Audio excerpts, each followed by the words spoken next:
അസ്സലാമു അലൈക്കും വറഹ്മത്തുള്ളാഹി വബറകാതുഹു. ബഹുമാനികളെ, അല്ലാഹു സുബ്ഹാനഹു വ തആല ഏതൊരു കാര്യം നമുക്ക് വിധിക്കുന്നുണ്ടോ അത് നമ്മുടെ ജീവിതത്തിൽ വന്നു ഭവിക്കും.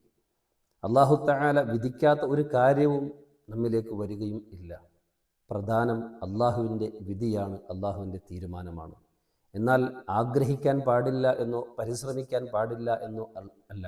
ആഗ്രഹിക്കണം, പരിശ്രമിക്കണം. പക്ഷേ അല്ലാഹു തആല നമുക്ക് വിധിച്ചത് നമുക്ക് കിട്ടും എന്ന് പറഞ്ഞാൽ എന്താണ് ഖൈറ് എന്ന്, നമുക്ക് ഏറ്റവും ഉത്തമമായത് എന്താണ് എന്ന് നമുക്കല്ല അറിയുന്നത്, നമ്മെ പടച്ച റബ്ബിനാണ് അറിയുന്നത്.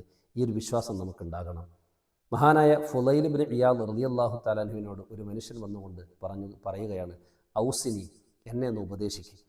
അപ്പോൾ ഫുളൈൽ ഇബ്നു ഇയാദ് റളിയല്ലാഹു തആല അൻഹു പറഞ്ഞു, 5 കാര്യങ്ങൾ ഞാൻ മനസ്സിലാക്കുന്നുണ്ട്, അത് നിനക്ക് പറഞ്ഞു തരാം, നീ സൂക്ഷിക്കണം. ഫുളൈൽ ഇബ്നു ഇയാദ് റളിയല്ലാഹു തആല അൻഹു 5 കാര്യങ്ങളാണ് പറഞ്ഞത്. ഇന്നത്തെ ക്ലാസ്സിൽ നമുക്ക് ഇൻഷാ അല്ലാഹ് 2 കാര്യങ്ങൾ മനസ്സിലാക്കാം.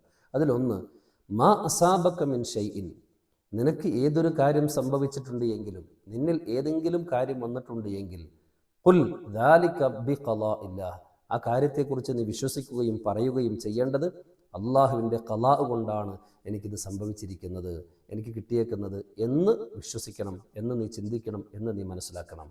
ഇതുവരെ നിനക്ക് ബുദ്ധിമുട്ടുണ്ടാക്കുന്ന കാര്യമാണെങ്കിൽ പോലും ഹത്താ തദ്ഫഅ മലാമത്തൽ ഖൽഖി, മറ്റുള്ളവരുടെ ആക്ഷേപങ്ങളൊന്നും നിന്നെ ഒരു രീതിയിലും പ്രയാസപ്പെടുത്തുകയില്ല.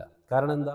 എന്നെ ബാധിച്ചേക്കുന്നതെല്ലാം അത് അള്ളാഹുവിൻ്റെ വിധി കൊണ്ടാണ്, അള്ളാഹുവിൻ്റെ തീരുമാനപ്രകാരമാണ് എന്ന് മനസ്സിലാക്കുകയും ഉൾക്കൊള്ളുകയും ആ രീതിയിൽ സംസാരിക്കുകയും വേണം എന്നുള്ളതാണ്. രണ്ടാമത്തെ ഉപദേശം മഹാനവറുകൾ കൊടുത്തത്, ഇഹ്ഫദ് ലിസാനക, നിന്റെ നാവിനെ നീ സൂക്ഷിക്കുക.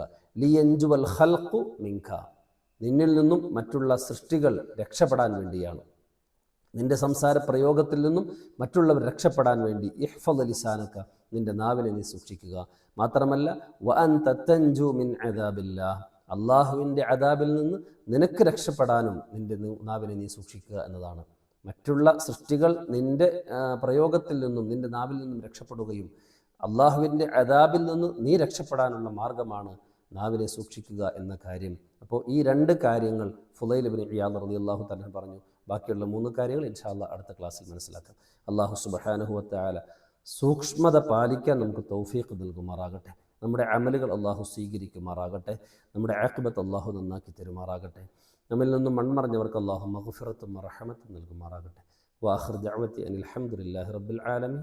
അസ്സലാമു അലൈക്കും വറഹ്മത്തുള്ളാഹി വബറകാതുഹു.